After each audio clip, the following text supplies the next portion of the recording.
Tiga. Baik, izin memperkenalkan diri, saya Dian Paramentosoid dengan NPM 178091 dari CSL 10. Di sini saya akan melakukan clinical skill lab, yaitu pemberian pertolongan pertama yaitu CPR pada penderita dalam keadaan gawat darurat. Yang pertama itu kita perhatikan dulu, untuk CPR itu dia itu terdiri dari pemeriksaan DRCAB. Yang pertama, kita lihat korban itu dangerous, kita lihat kondisi penolong dan penderita itu dalam keadaan aman dan siap untuk dilakukan pemberian pertolongan. Kemudian itu kita lakukan pemeriksaan respon. Kita panggil bapaknya, Pak, dengan menepuk pundak. Apa bisa mendengar suara saya, Pak? Kemudian bisa mendengar suara saya. Apabila tidak diberikan respon pada penderita, lakukan panggilan gawat darurat. Kita telepon, kita beritahu di mana kondisi pasiennya, di mana pasien atau penderita tidak sadarkan diri, tidak memberikan respon dan belum diberikan pertolongan. Kemudian beritahu lokasinya berada di mana. Setelah itu lakukan pemeriksaan sirkulasi, yaitu pada arteri karotis selama 10 detik. Jika tidak teraba, berarti indikasi untuk kita lakukan pertolongan yaitu CPR. Apabila ada keluarga pasien, kita lakukan informed consent terlebih dahulu. Baik, yang pertama untuk pemeriksaan prosedur CPR ini, pasien itu sudah harus ada di tempat yang datar dan keras, dan juga posisi penolong itu lututnya sejajar dengan bahu penderita.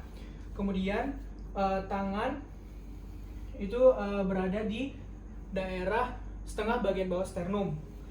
Nah, itu dan bertumpu pada dua tangan. Kemudian kompresi dilakukan dengan kekuatan tumpuan pada badan, bukan pada tangan. Dilakukan kompresi ini dilakukan selama 100 sampai 120 kali per menit dengan kedalaman tekanan itu minimal 5 atau maksimal 5 cm. Kemudian dikompresi. Kompresi ini terdiri dari 5 siklus, di mana satu siklusnya itu terdiri dari 30 kompresi dan juga dua kali nafas buatan.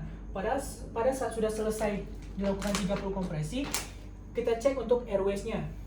Yang pertama, kita lakukan posisi kepala pasien itu head to chin lift, di mana kepala ditengadahkan, kemudian dagunya diangkat. Setelah itu lihat, lalu kita lakukan breathing, kita berikan nafas buatan. Setelah itu dilihat apakah dadanya mengembang atau mengempis. Setelah itu, setelah dilakukan satu siklus itu, dilakukan lagi siklus kemudian sampai sebanyak 5 siklus. Setelah 5 siklus selesai, kita cek lagi, evaluasi lagi untuk arteri karotisnya.